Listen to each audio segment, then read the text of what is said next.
Baik, Assalamualaikum warahmatullahi wabarakatuh. Kami dari kelompok A5 akan mempresentasikan hasil kerja kelompok kami mengenai tentang ide kami yaitu deteksi air sungai. Di mana kelompok A5 berjumlah 4 orang, ada Alivia Febriana, Farah Mutia Adri, Ikram, dan Raihan Handa. Baik, langsung masuk dalam pembahasan yaitu mengenai tentang pendahuluan. Air di mana air ini merupakan sumber daya alam yang sangat penting dan menjadi kebutuhan bagi aktivitas dan kelangsungan makhluk hidup seperti manusia, hewan, dan tumbuhan pasti memerlukannya. Namun, air ini juga rentan terhadap polusi dan pencemaran yang disebabkan oleh masyarakat yang dia membuang sampah sembarangan, membuang sampah ke sungai, adapun juga limbah dari pabrik. Air ini juga dikenal sebagai pelarut universal, sebab mampu melarutkan banyak zat daripada cairan lain di bumi. Maka, itulah sebabnya air sangat mudah tercemar. Oleh karena itu, kami dari kelompok A5 memberikan solusi dari permasalahan tersebut, yaitu ide dari kami deteksi kualitas air sungai, yang dimana deteksi ini dapat dilakukan pemantauan dan pengukuran kualitas air sungai dengan klasifikasi kualitas air sungai menjadi beberapa kelas berdasarkan parameter air dengan teknologi classification dan computer vision. Baik, selanjutnya yaitu literatur review. Yang pertama, implementasi learning vector quantization untuk klasifikasi kualitas air sungai, di mana fokus masalahnya di sini yaitu perubahan yang terjadi pada sebuah penumpang air seperti danau, di mana fokus masalah ini seiring bertambah penduduk, pertumbuhan industri, perkembangan ekonomi, dan peningkatan standar hidup yang dapat menyebabkan penurunan mutu dan kualitas air sungai itu sendiri.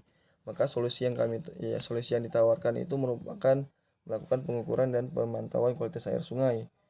Nah, fitur unggulan di sini melakukan pemantauan kualitas air sungai menggunakan metode manual seperti indeks pencemaran, water quality index, dan storage. Namun terdapat fitur yang lemah, yaitu dataset yang dipakai masih sedikit dan belum bervariasi pada daerah atau kota lainnya. Baik, yang kedua, secondary research, instalasi sistem pemantauan kualitas air online berbasis GSM di Sungai Ciliwung, segmen Istiqlal, di mana fokus masalahnya di sini yaitu dengan terus bertambahnya jumlah air limbah.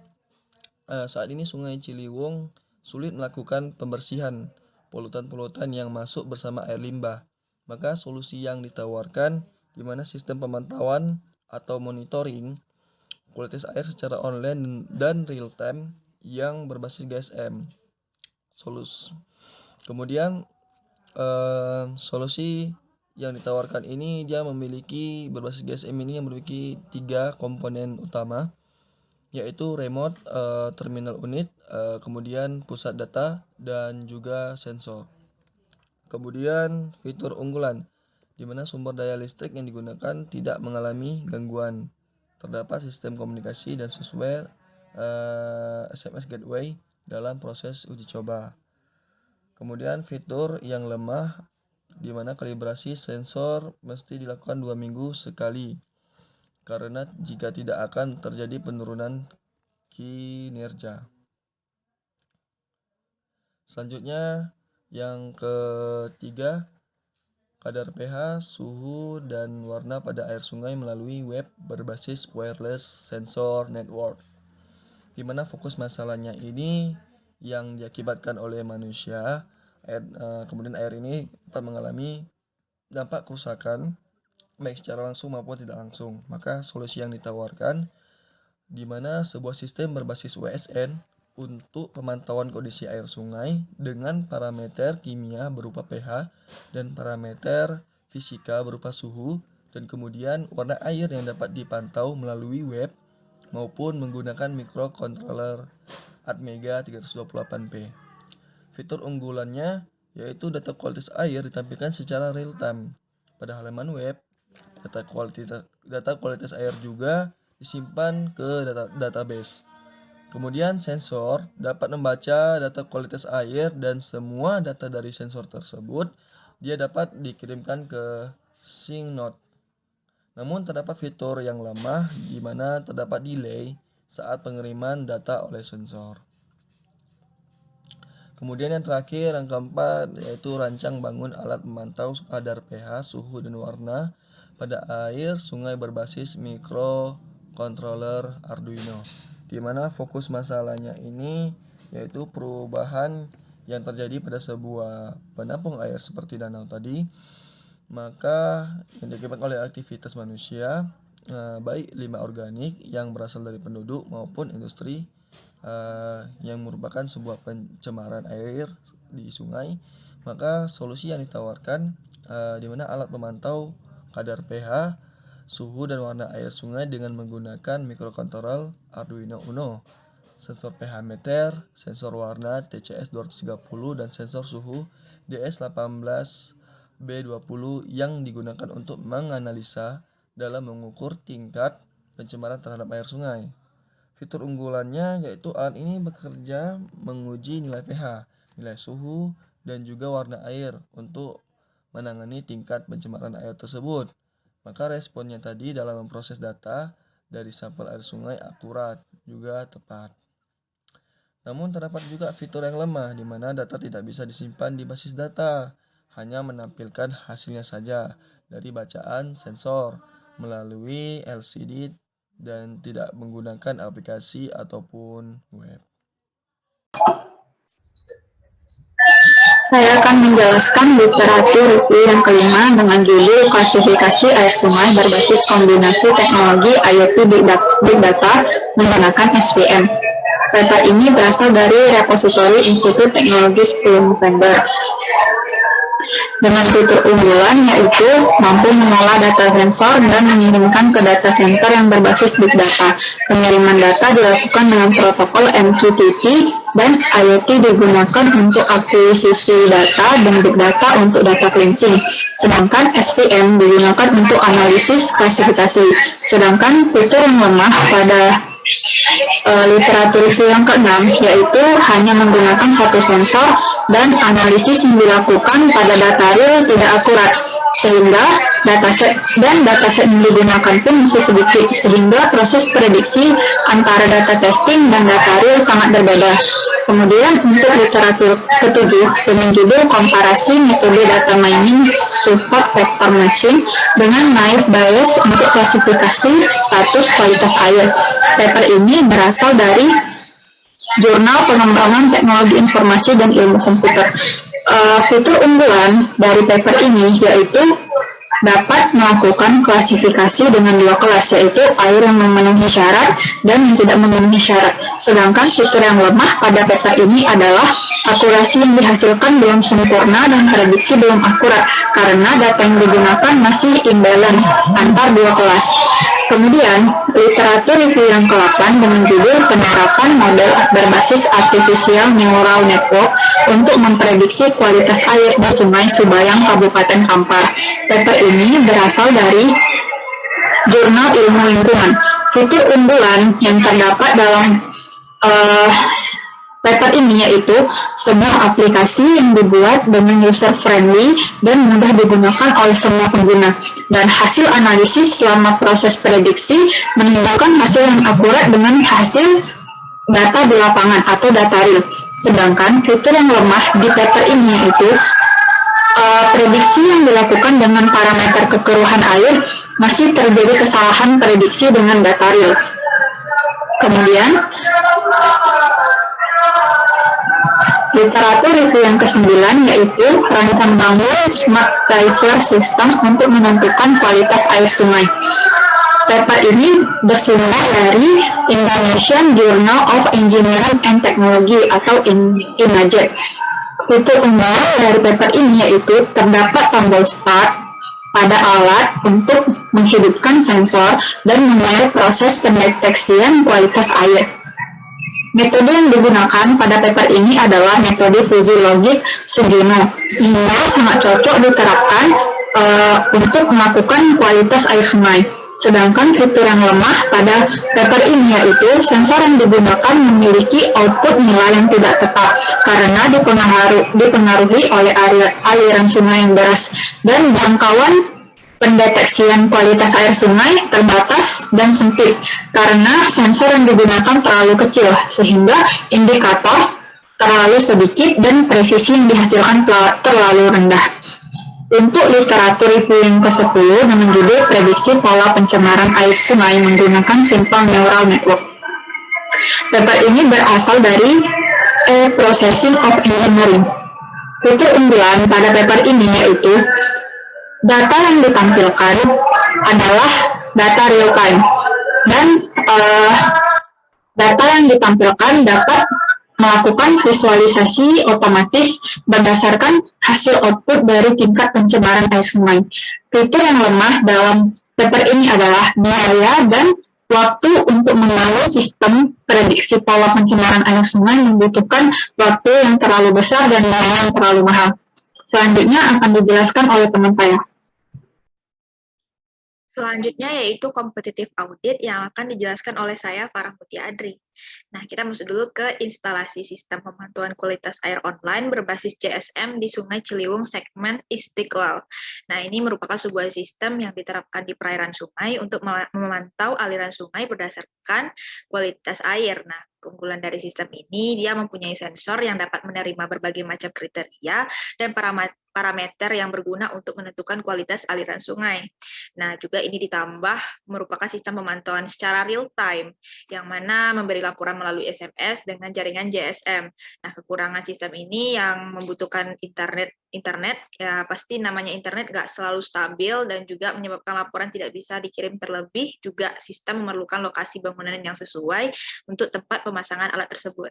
Nah, yang kedua ada sistem pemantauan kadar pH, suhu, dan warna pada air sungai melalui web berbasis wireless sensor network. Nah, ini merupakan sistem yang bekerja sebagai wireless sensor network yang dapat dilihat atau dipantau menggunakan web. Nah, keunggulan dari sistem ini, dia bisa mendeteksi digunakan untuk air sungai menggunakan pH, suhu, dan warna, yang mana juga ini akan membantu memberi detail yang lebih jelas pada kondisi perairan. Nah, cuman ia mempunyai kekurangan, yaitu delay penerimaan data dari tiap node. Selanjutnya itu rancang bangun alat pemantau kadar pH, suhu, dan warna pada air sungai berbasis microcontroller Arduino. Nah, ini alat berbasis Arduino yang dikembangkan untuk memantau kadar pH, suhu, dan warna air pada sungai. Nah, alat ini bekerja dengan menerima data berdasarkan 3 parameter yang ada. Nah, keunggulan dari alat ini, ia merupakan perangkat yang kecil dan mudah diterapkan.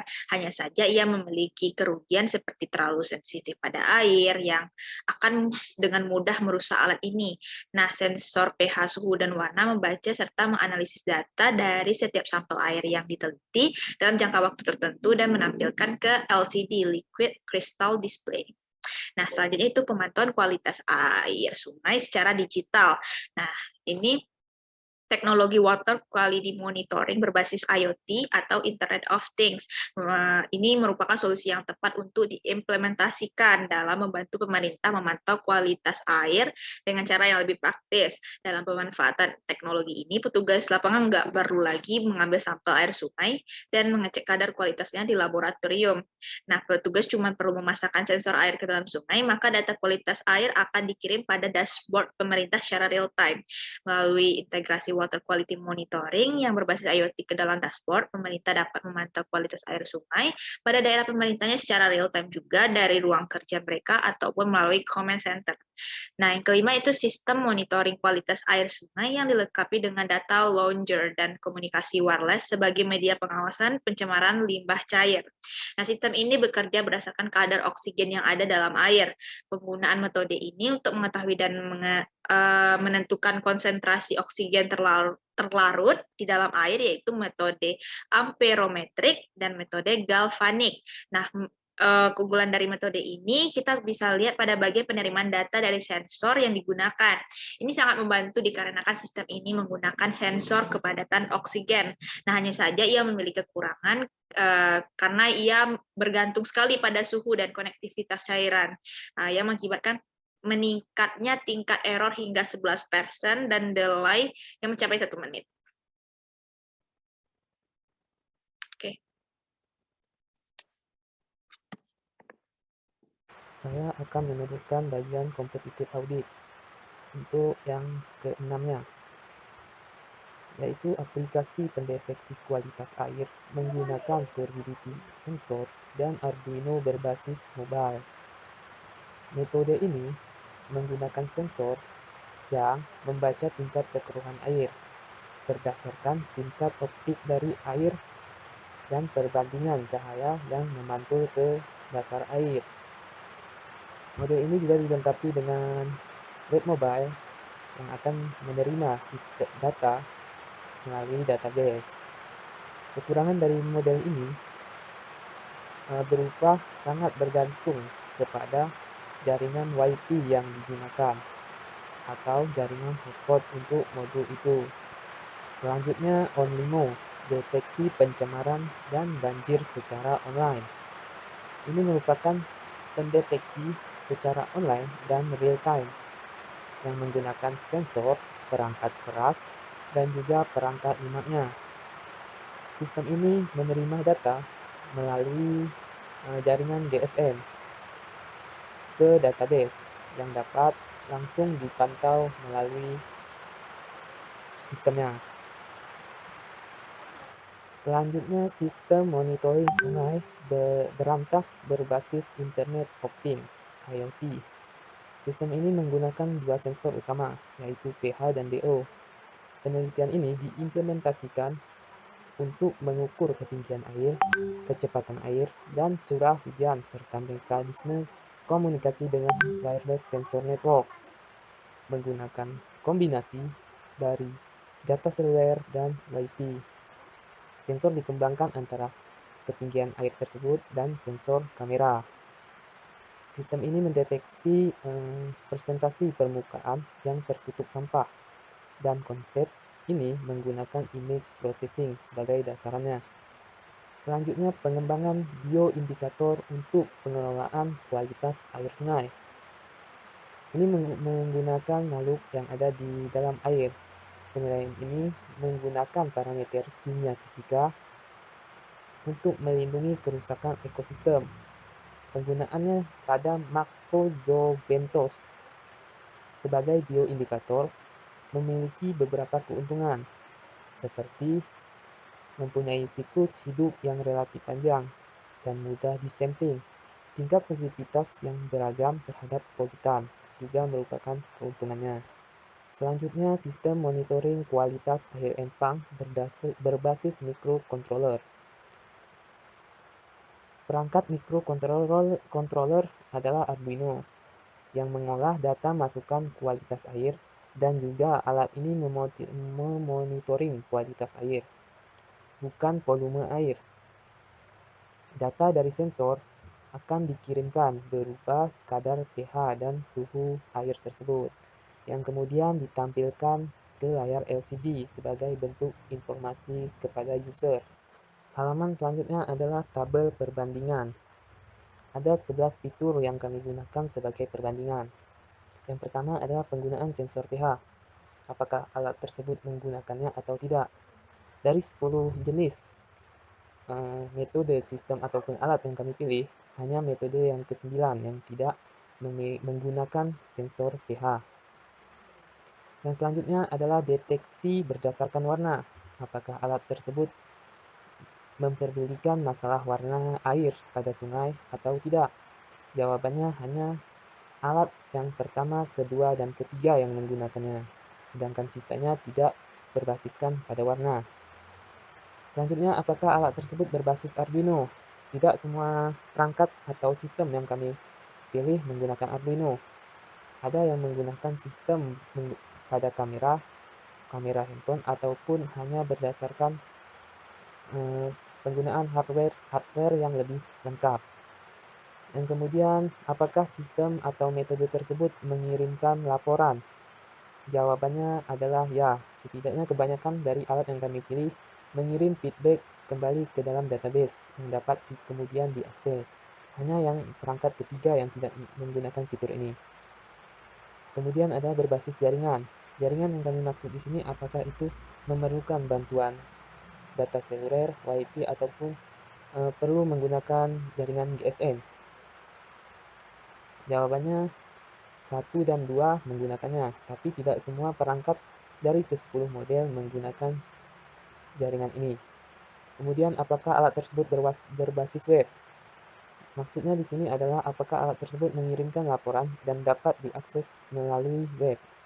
Ada yang tidak dan ada yang melakukannya, seperti yang terlihat pada gambar.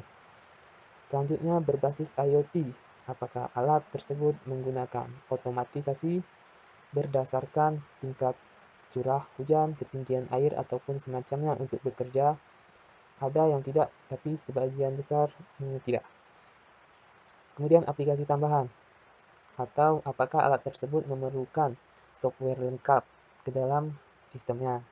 Kebanyakan darinya tidak, tapi ada yang ya. Penggunaan sensor lainnya, maksudnya adalah apakah sensor yang digunakan selain sensor pH yang telah disebutkan di atas, warna, dan semacamnya. Jawabannya adalah ya. Sebagai contohnya adalah sensor turbidity sebelumnya. Ada juga sensor DO dan suhu. Kami mengelompokkannya ke dalam sensor lainnya. Kemudian target penggunaan, apakah itu pemerintah atau non-pemerintah?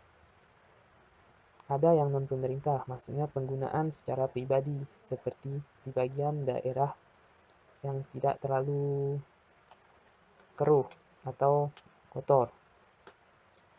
Target pemerintah biasanya digunakan oleh rencana atau sistem metode yang lebih besar dan memerlukan biaya atau penerapan yang lebih besar. Sekian dari saya, dilanjutkan oleh teman saya. Baik, dari pembahasan yang telah kami sampaikan di atas, dapat disimpulkan bahwasanya banyak penelitian dan saran terdahulu yang telah melakukan dan membuat solusi untuk menjaga kualitas air ini agar tetap bersih dan juga mengedukasi masyarakat untuk membedakan mana air yang sudah tercemar dan tidak. Kemudian beberapa jurnal terkait ide kebanyakan yaitu menjelaskan mengenai tentang alat deteksi dengan menggunakan microcontroller dan sensor dengan parameter pH, kekeruhan air, warna, dan kadar asam di sungai. Kemudian microcontroller yang banyak dipakai yaitu Arduino Uno, sedangkan sensor yang banyak digunakan yaitu sensor pH. Pada fitur dan tabel perbandingan yang telah dilakukan yaitu mendeteksi kualitas air sungai dan membedakan antara air sungai yang tercemar atau tidak. Dari 10 jurnal yang kami cari, ada 5 jurnal memiliki target user pemerintah dan 4 jurnal memiliki target user non-pemerintah. Baik, sekian dari penjelasan dari kami. Apabila terdapat kesalahan dan kesilapan, kami mohon maaf. Demi tutup, wabillahi taufiq wal hidayah. Wassalamualaikum warahmatullahi wabarakatuh.